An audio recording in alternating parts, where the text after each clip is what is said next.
नमस्कार। काल भेद पर आपका स्वागत है। आज की कहानी शुरू करने से पहले मैं आपसे एक सवाल पूछना चाहता हूं। आप भगवान शिव को किस रूप में जानते हैं?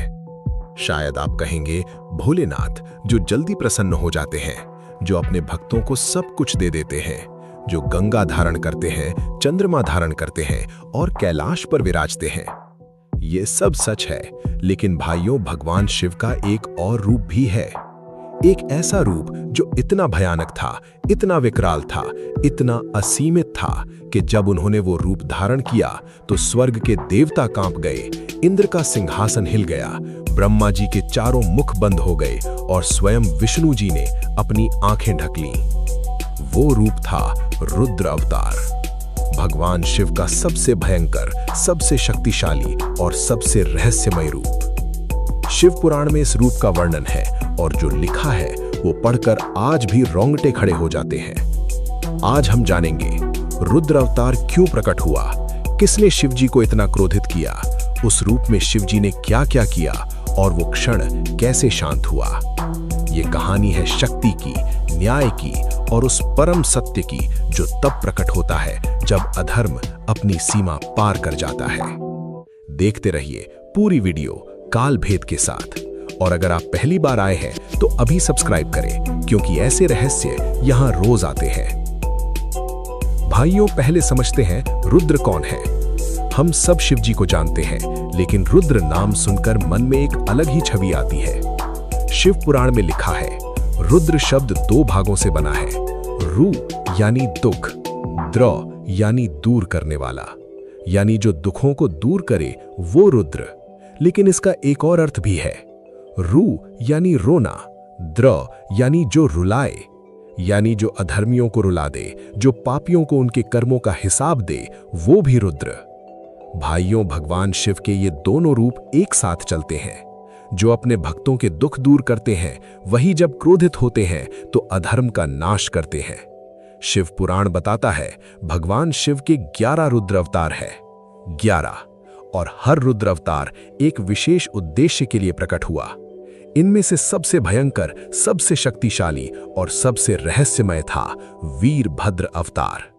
वीरभद्र भगवान शिव का वो रूप जिसने देवताओं की सेना को पल भर में परास्त कर दिया, जिसने दक्ष के यज्ञ का विनाश किया और जिसे देखकर ब्रह्मांड कांप उठा। आज की कहानी इसी वीरभद्र की है।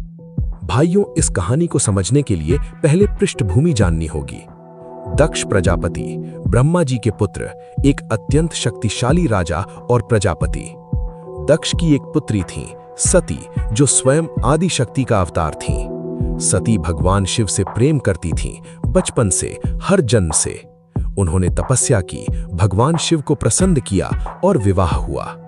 लेकिन दक्ष को यह विवाह पसंद नहीं था। दक्ष एक अहंकारी राजा थे। वो सोचते थे मेरी पुत्री इतने महान परिवार की है और शिव, वो तो वनवासी हैं, शमशान में रहते हैं, सर्प धारण करते हैं, भूत प्रेतों के साथ रहते हैं। दक्ष को शिव जी से ईर्ष्या थी और वो ईर्ष्या धीरे धीरे घृणा में बदलती गई। और फिर एक दिन दक्ष ने एक बहुत बड़ा यज्ञ आयोजित किया, बृहस्पति सव यज्ञ, जिसमें त्रिलोक के सभी देवताओं को आमंत्रित किया गया, सभी ऋषि मुनियों को बुलाया गया। लेकिन भगवान शिव को नहीं बुलाया गया और सती को भी नहीं। ये जानबूझकर किया गया अपमान था, सबके सामने, खुलेआम। यज्ञ किया है और उन्हें नहीं बुलाया तो उनका मन व्याकुल हो गया। उन्होंने भगवान शिव से कहा, नाथ, मेरे पिता ने यज्ञ किया है, मैं जाना चाहती हूं।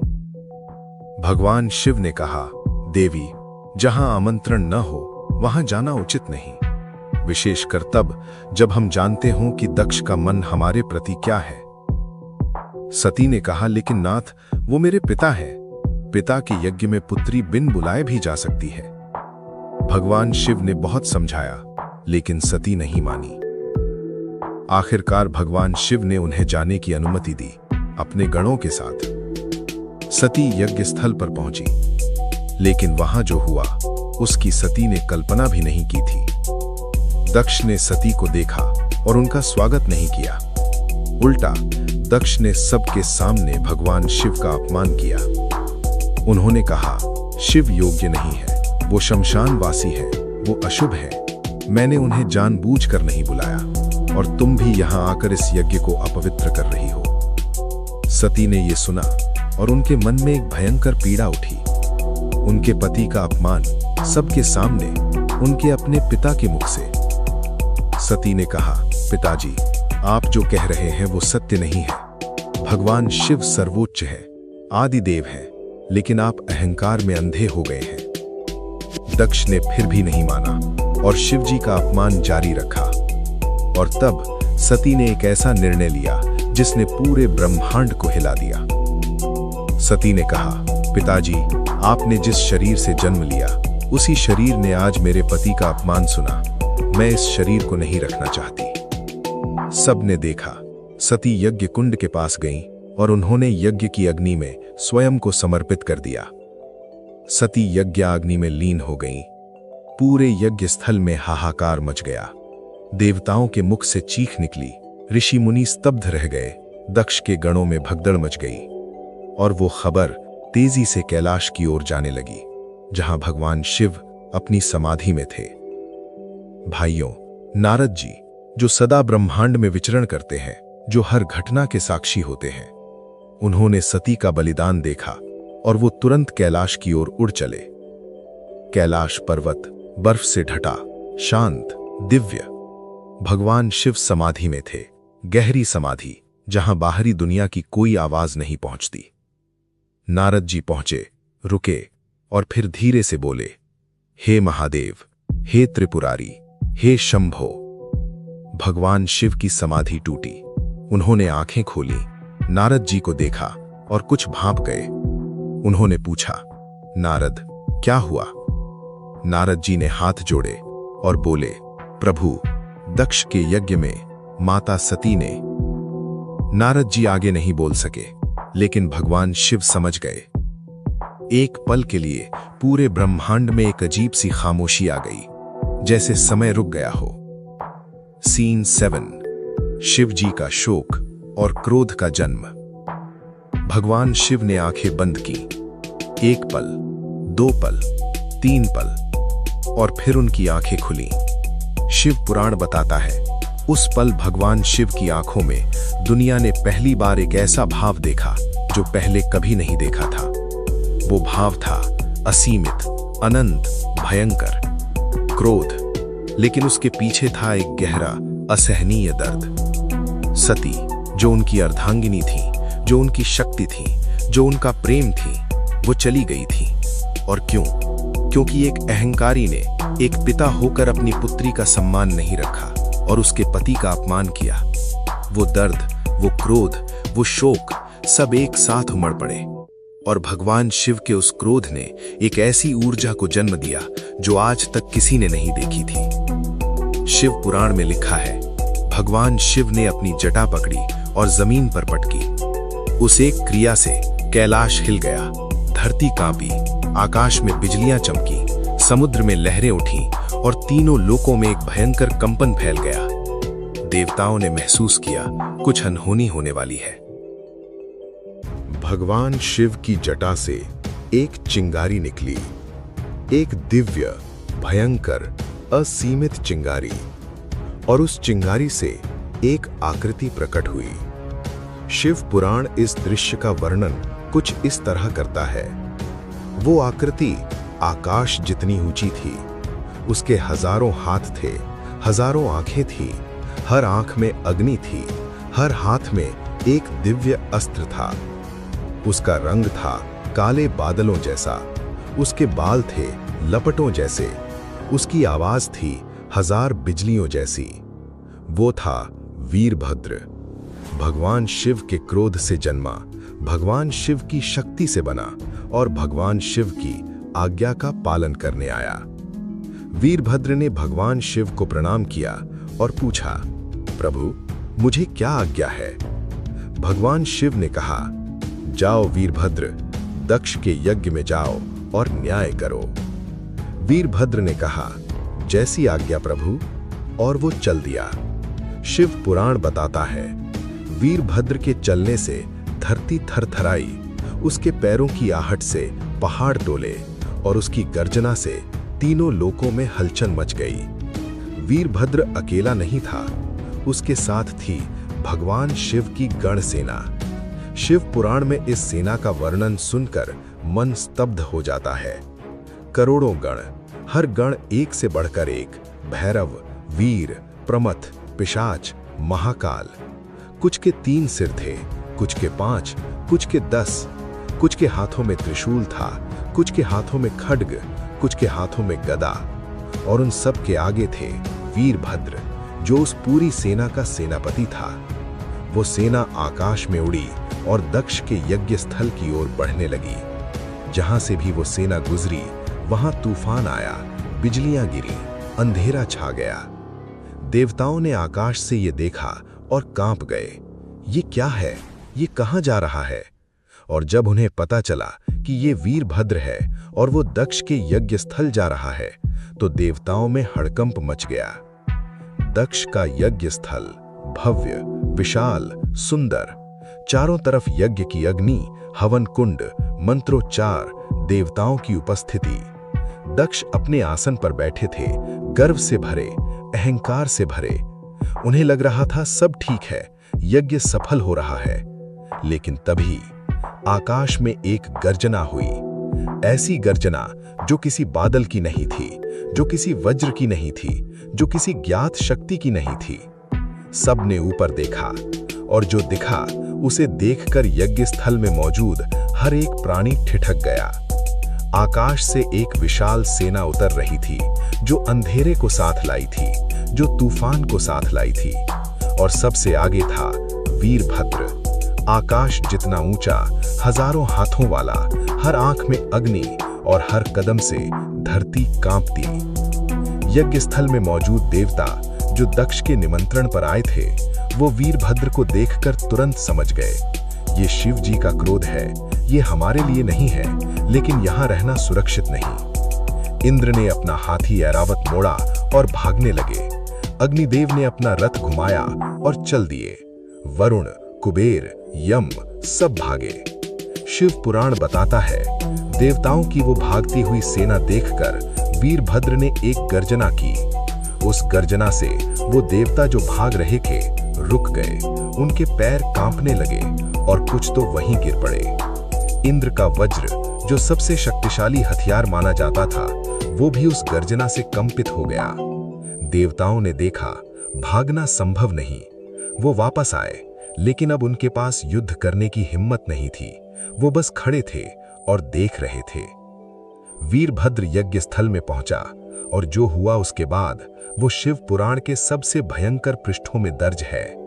वीरभद्र ने यज्ञ कुंड को उलट दिया, हवन सामग्री बिखर गई, अग्नि बुझ गई। उसने यज्ञ के स्तंभों को तोड़ा, विशाल स्तंभ जैसे तिनके टूट गए। जो देवता वहां मौजूद थे और दक्ष के पक्ष में खड़े थे, उन्हें वीरभद्र ने युद्ध में पराजित किया। इंद्र ने वज्र उठाया, वीरभद्र ने उसे पकड़ लिया और ऐसे फेंका जैसे कोई सूखी टहनी फेंकता है। अग्निदेव ने आग फेंकी, वीरभद्र ने उसे अपने हाथ से बुझा दिया। भाइयों, शिव पुराण में ये वर्णन पढ़कर आज भी मन में एक कंपन होता है। वो दृश्य जो उस दिन यज्ञ स्थल पर था, वो था रुद्र का तांडव, न्याय का तांडव और उस शक्ति का प्रकटीकरण जिसे देखने की क्षमता किसी में भी नहीं थी। और फिर वीरभद्र दक्ष के सामने पहुंचा। दक्ष, जो अब तक अपने आसन पर बैठा था, उठ खड़ा हुआ। उसके चेहरे पर अब गर्व नहीं था, अहंकार नहीं था, भय, असीमित भय। दक्ष ने देखा वो आकृति जो उसके सामने खड़ी थी, वो कोई साधारण शत्रु नहीं था, वो साक्षात रुद्र था, भगवान शिव का क्रोध था। और उस क्रोध के सामने दक्ष की सारी शक्ति, सारा अहंकार, सारा राज्य सब व्यर्थ था। वीरभद्र ने दक्ष को देखा और कहा, दक्ष, तुमने अपनी पुत्री को बुलाया नहीं, उसके पति का अपमान किया और अपनी पुत्री को इतना दुख दिया कि उसने अपने प्राण त्याग दिए। आज उसका न्याय होगा। दक्ष ने माफी मांगने की कोशिश की, लेकिन वो समय बीत चुका था। जो पाप किया जा चुका हो, उसका फल आना ही होता है। भाइयों, काल भेद चैनल पर ऐसी सच्ची कथाओं को ढूंढने और उन पर वीडियो बनाने में बहुत ज्यादा मेहनत लगती है। अगर आपको ये कहानी पसंद आ रही है और आप आगे भी शिव पुराण के ऐसे ही रहस्य देखना चाहते हैं तो प्लीज अभी काल भेद को सब्सक्राइब कर लीजिए। बेल आइकॉन जरूर दबाइए ताकि अगली वीडियो की नोटिफिकेशन आप तक सबसे पहले पहुंचे। भाइयों, यज्ञ स्थल का ये दृश्य देखकर ब्रह्मा जी और विष्णु जी ने हस्तक्षेप करने का निर्णय लिया। वो जानते थे वीरभद्र भगवान शिव का स्वरूप है, उसे रोकना संभव नहीं, लेकिन भगवान शिव को शांत किया जा सकता है। ब्रह्मा जी और विष्णु जी कैलाश पहुंचे। भगवान शिव वहां बैठे थे, लेकिन उनका रूप अब पहले जैसा नहीं था। उनकी तीसरी आंख अध खुली थी और उसमें से एक तीव्र प्रकाश निकल रहा था। उनकी जटाएं फैली हुई थीं, जैसे काले बादल, और उनके चारों तरफ एक अदृश्य ऊर्जा थी जो पास आने से भी रोकती थी। ब्रह्मा जी ने हिम्मत जुटाई और आगे बढ़े। उन्होंने कहा, हे महादेव, हे त्रिलोकनाथ, आपकी पीड़ा हम समझते हैं। माता सती का बलिदान अत्यंत दुखद है, लेकिन प्रभु, आप ही सृष्टि के आधार हैं। आपका क्रोध सृष्टि को असंतुलित कर देगा। विष्णु जी ने भी कहा, प्रभु, दक्ष को उसके कर्मों का दंड मिलना चाहिए, लेकिन पूर्ण विनाश धर्म के अनुकूल नहीं। भगवान शिव ने ब्रह्मा और विष्णु को देखा। भगवान शिव पुराण बताता है, भगवान शिव दो रूपों में एक साथ थे। एक रूप रुद्र, भयंकर, क्रोधित, विनाशकारी। दूसरा रूप शंकर, करुणामय, भोले, सबके पालनहार। और उस पल शंकर ने रुद्र को थाम लिया। भगवान शिव ने एक लंबी सांस ली और वीरभद्र को वापस बुलाया। वीरभद्र लौट आया और भगवान शिव के तेज में विलीन हो गया। यज्ञ स्थल पर शांति आई, लेकिन जो हुआ था वो हो चुका था। दक्ष को न्याय मिल चुका था और उस न्याय के बाद भगवान विष्णु की प्रार्थना पर दक्ष को जीवन दान मिला, लेकिन उन्हें अपनी गलती का एहसास हो गया था। उन्होंने भगवान शिव के सामने अपना सिर झुकाया और क्षमा मांगी। भगवान शिव ने क्षमा किया, क्योंकि वो भोलेनाथ है। क्षमा करना उनका स्वभाव है। भाइयों, इस कहानी का अंत यहां नहीं है। शिव पुराण बताता है, सती ने अगले जन्म में पर्वतराज हिमालय के घर जन्म लिया। उनका नाम पड़ा पार्वती, और पार्वती ने फिर से भगवान शिव को पाने के लिए घोर तपस्या की। वर्षों की तपस्या, हर ऋतु में, हर मौसम में, और भगवान शिव ने पार्वती को पत्नी के रूप में स्वीकार किया। प्रेम की ये कहानी जो एक जन्म में अधूरी रही, अगले जन्म में पूरी हुई। ये है शिव पुराण का संदेश। सच्चा प्रेम कभी खत्म नहीं होता, वो एक जन्म से दूसरे जन्म तक साथ चलता है। भाइयों, अब जानते हैं वो रहस्य जो बहुत कम लोग जानते हैं। शिव पुराण में बताया गया है, भगवान शिव के 11 रुद्र अवतार है। 11 रुद्र, और हर रुद्र एक विशेष शक्ति का प्रतीक है। पहले रुद्र कपाली, जो मृत्यु के स्वामी हैं। दूसरे रुद्र पिंगल, जो ज्ञान के स्वामी हैं। तीसरे रुद्र भीम, जो शक्ति के स्वामी हैं। चौथे रुद्र विरूपाक्ष, जो तीनों नेत्रों के स्वामी हैं। पांचवें रुद्र विलोहित, जो रक्त वर्ण के स्वामी हैं। छठे रुद्र शास्त्र, जो न्याय के स्वामी हैं। सातवें रुद्र अजपाद, जो वायु के स्वामी हैं। आठवें रुद्र अहिर्भुज्ञ, जो सागर के स्वामी हैं। नौवें रुद्र शंभु, जो कल्याण के स्वामी हैं। 10वें रुद्र चंड, जो प्रचंड शक्ति के स्वामी हैं। और 11वें रुद्र भव, जो सृष्टि के उद्गम है। ये 11 रुद्र ब्रह्मांड की 11 मूल शक्तियों के प्रतीक हैं। शिव पुराण बताता है, जब भी इनमें से किसी शक्ति का असंतुलन होता है तो उस रुद्र का अवतरण होता है और संतुलन बहाल होता है। भाइयों, अब एक बेहद जरूरी बात, जब हम भगवान शिव का रुद्राभिषेक करते हैं तो हम क्या करते हैं? हम शिव जी के 11 रुद्र स्वरूपों की एक साथ पूजा करते हैं। जल से, दूध से, दही से, घी से, शहद से और गंगा जल से। शिव पुराण बताता है, रुद्राभिषेक का हर द्रव्य एक विशेष रुद्र स्वरूप को प्रसन्न करता है। जल मन की शांति के लिए, दूध ज्ञान की वृद्धि के लिए, दही स्वास्थ्य के लिए, घी समृद्धि के लिए, शहद प्रेम और मधुरता के लिए और गंगा जल पापों के नाश के लिए। ये सिर्फ रीति रिवाज नहीं है भाइयों, ये एक गहरी विज्ञान है जो हमारे पूर्वजों ने हजारों साल पहले जानी थी। और आज भी जो व्यक्ति सच्चे मन से रुद्राभिषेक करता है वो भगवान शिव के उस भयंकर रुद्र रूप को अपने जीवन की रक्षा के लिए अपने पक्ष में पाता है। भाइयों, आज की कहानी से एक बहुत जरूरी बात समझनी है। भगवान शिव भोलेनाथ हैं, जल्दी प्रसन्न होते हैं, अपने भक्तों को सब कुछ दे देते हैं। लेकिन वही भगवान शिव रुद्र भी हैं, जो अन्याय को बर्दाश्त नहीं करते, जो अहंकार को क्षमा नहीं करते, जो अधर्म को देखकर चुप नहीं रहते। ये दोनों रूप एक ही हैं, दो अलग अलग भगवान नहीं। और यही शिव जी का सबसे बड़ा रहस्य है। जो सबसे ज्यादा प्रेम करता है वही सबसे ज्यादा क्रोधित भी हो सकता है। जो सबसे ज्यादा क्षमाशील है वही न्याय की मांग होने पर सबसे भयंकर भी बन सकता है। सती के प्रति उनका प्रेम इतना गहरा था कि उनके जाने का दर्द रुद्र बन गया, और वो रुद्र दक्ष के अहंकार का नाश करने गया। ये न्याय था, ये धर्म था, और ये शिव थे। भाइयों, शिव पुराण की इस कहानी से हम आज के जीवन में क्या सीखें? पहली सीख, अहंकार सबसे बड़ा शत्रु है। दक्ष के पास सब कुछ था, शक्ति, संपत्ति, सम्मान, लेकिन अहंकार ने सब नष्ट कर दिया। अपने जीवन में अहंकार को कभी घर मत करने दो, चाहे आप कितने भी सफल हो जाओ। दूसरी सीख, जब आप किसी का अपमान करते हैं तो वो सिर्फ उस व्यक्ति का नहीं होता, वो उन सब का होता है जो उसे प्यार करते हैं। दक्ष ने शिव जी का अपमान किया, लेकिन सबसे ज्यादा दर्द सती को हुआ, और उस दर्द ने रुद्र को जगाया। इसलिए कभी भी किसी का अपमान मत करो, विशेषकर उन लोगों का जिन्हें कोई बहुत प्यार करता है। तीसरी सीख, सती ने जो त्याग किया वो व्यर्थ नहीं गया। वो अगले जन्म में पार्वती बनी और भगवान शिव को फिर पाया। जीवन में जब कोई त्याग होता है, जब कोई कष्ट आता है, तो ये मत सोचो कि सब खत्म हो गया। ये सोचो ये एक नई शुरुआत की तैयारी है। चौथी सीख, भगवान शिव ने अंत में दक्ष को क्षमा किया। क्षमा करना कमजोरी नहीं है, ये सबसे बड़ी शक्ति है। जो क्षमा कर सकता है वो सबसे बड़ा होता है।